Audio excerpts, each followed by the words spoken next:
সবকিছু সিগনেচার ওইখানে একটা সিগনেচার দিলাম, দেওয়ার পরে আমি চিন্তা করলাম যে যেহেতু আমি সিগনেচার দিয়ে দিছি, এখন আমার মানা ছাড়া উপায় নাই। তো আমি সব কিছু এরপরে মেনে নিলাম। মেনে নেওয়ার পরে রুমি আমাকে বলছে যে এখন আমি তোমাদের সমান অধিকার দিব, বা তোমার কোনো ভরণ পোষণ কোনো কিছুর কোনো সমস্যা হবে না। তো এরপর থেকে, বিয়ের পর থেকে রুমি আমাকে চিনে না।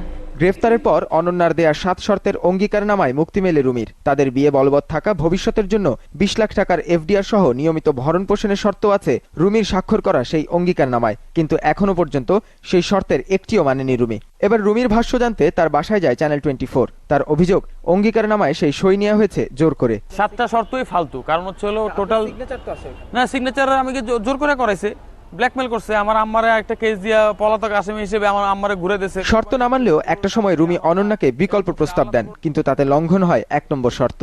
সে আমাকে 20 লাখ টাকারও বেশি দিবে, একটা টাইমে সে বলছে এই কথা যে 20 লাখের বেশি দিবে, কিন্তু তাকে আবার ডিভোর্স দিতে হবে। তো এখানে তো বোঝাই যেতেছে যে ডিভোর্স দিলে তার রাস্তা হচ্ছে দুই দিক দিয়ে ক্লিয়ার।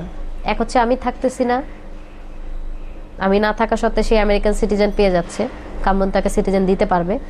2 হচ্ছে সে কেসের থেকে খালাস। এখন আমি তো চাচ্ছি তার শাস্তি। আদালতে রায়টার জন্য আমি ওয়েট করতেছি। আদালত যদি আমাকে দোষী সাব্যস্ত করে, আমার বিচার করে যদি আমার শাস্তি হয়, আমি মাথা পেতে নিব। যদি প্রমাণিত হয় আমি কিছু করছি, আদালতেই সমাধান হবে এই মামলা। কিন্তু রুমির মতো জনপ্রিয় শিল্পীর এহেন কর্মকাণ্ড কি নৈতিকভাবে সমর্থনযোগ্য? শিল্পী কিংবা এই অঙ্গন সম্পর্কেও কি ইতিবাচক কোনো ভাবনার সুযোগ থাকে সাধারণের মাঝে? আরফিন রুমির নিশ্চয়ই তা ভেবে দেখা উচিত। নাহিদ হোসেন, চ্যানেল 24, ঢাকা।